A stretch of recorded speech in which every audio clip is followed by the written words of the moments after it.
आधा किलो आटा।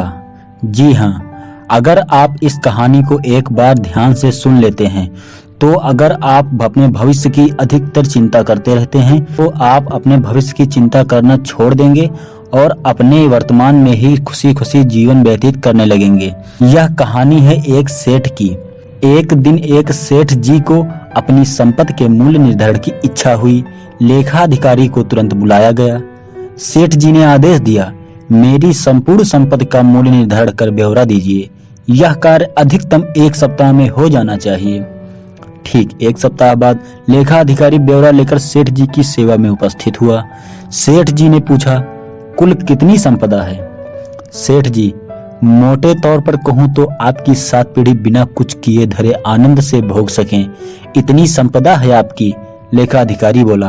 लेखाधिकारी के जाने के बाद सेठ जी चिंता में डूब गए और सोचने लगे, तो क्या मेरी 8वीं पीढ़ी भूखों मरेगी? वह रात दिन चिंता में रहने लगे, तनावग्रस्त रहने लगे। भूख भाग चुकी थी। कुछ ही दिनों में कृशकाय हो गए। मन की स्थिरता व शांति का वास्ता देकर सेठानी ने सेठ जी को साधु संत के पास सत्संग में जाने को प्रेरित कर ही लिया। सेठ जी भी पहुंच गए एक सुप्रसिद्ध संत समागम में। एकांत में सेठ जी ने संत महात्मा से मिलकर अपनी समस्या का निदान जानना चाहा। महाराज जी, मेरे दुख का तो पार ही नहीं है। मेरी 8वीं पीढ़ी भूखी मर जाएगी। मेरे पास मात्र अपनी 7 पीढ़ी को खिलाने के लिए ही संपत्ति है। कृपया कोई उपाय बताएं कि मेरे पास और संपत्ति आए और अगली पीढ़ियां भूखी न मरे। आप जो भी बताएं, मैं अनुष्ठान विधि आदि को तैयार हूं। सेठ जी ने संत महात्मा से प्रार्थना की। संत महात्मा जी ने समस्या समझी और बोले, इसका तो हल बड़ा आसान है, ध्यान से सुनना। सेठ, बस्ती के अंतिम छोर पर एक बुढ़िया रहती है, एकदम कंगाल और विपन्न।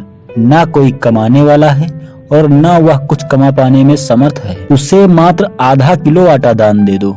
यदि वह यह दान स्वीकार कर ले तो इतना पुण्य उपार्जित हो जाएगा कि तुम्हारी मनोकामना अवश्य पूर्ण हो जाएगी। तुम्हें अवश्य अपना वांछित प्राप्त होगा। सेठ जी को बड़ा आसान उपाय मिल गया। उन्हें अब कहाँ सब्र था। घर पहुंचकर सेवक के साथ 1 क्विंटल आटा लेकर पहुंच गए बुढ़िया की झोपड़ी पर। माताजी, मैं आपके लिए आटा लाया हूँ, इसे स्वीकार कीजिए। सेठ जी बोले, आटा तो मेरे पास है बेटा, मुझे नहीं चाहिए। बुढ़िया ने स्पष्ट इनकार कर दिया। सेठ जी ने कहा, फिर भी रख लीजिए। बूढ़ी माँ ने कहा, क्या करूंगी रखकर, मुझे आवश्यकता ही नहीं है। सेठ जी फिर बोले, अच्छा कोई बात नहीं, 1 क्विंटल ना सही, यह आधा किलो तो रख लीजिए। बेटा, आज और कल खाने के लिए जरूरी आधा किलो आटा पहले से ही मेरे पास है, मुझे अतिरिक्त की जरूरत नहीं है। बुढ़िया ने फिर स्पष्ट मना कर दिया। सेठ जी चुप रहे, लेकिन सेठ जी को तो संत महात्मा जी का बताया उपाय हर हाल में पूरा करना ही था। इसलिए एक कोशिश और करते सेठ जी बोले, तो फिर इसे कल और परसों के लिए ही रख लीजिए। बूढ़ी माँ ने कहा, बेटा, कल की चिंता मैं आज क्यों करूं? जैसे हमेशा प्रबंध होता आया है, आगे के लिए भी कल ही प्रबंध हो जाएगा। फिर बूढ़ी माँ ने चिड़िया की तरफ इशारा करते हुए सेठ से पूछा, क्या यह चिड़िया कल के लिए अनाज इकट्ठा कर सकती है? वह ऊपर वाला रोज इसके लिए अनाज का प्रबंध करता है। इसी तरह दुनिया के अरबों खरबों जीव जंतु पशु पक्षी सभी का खाने का प्रबंध ऊपर वाला हर रोज के हिसाब से करता है। किसी को भी संचय करने की जरूरत नहीं पड़ती। इस बार भी बूढ़ी माँ ने लेने से साफ इनकार कर दिया। सेठ जी की आंखें खुल चुकी थी।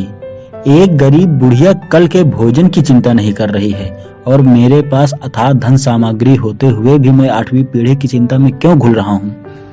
मेरी चिंता का कारण अभाव नहीं, तृष्णा है। वाकई तृष्णा का कोई अंत नहीं।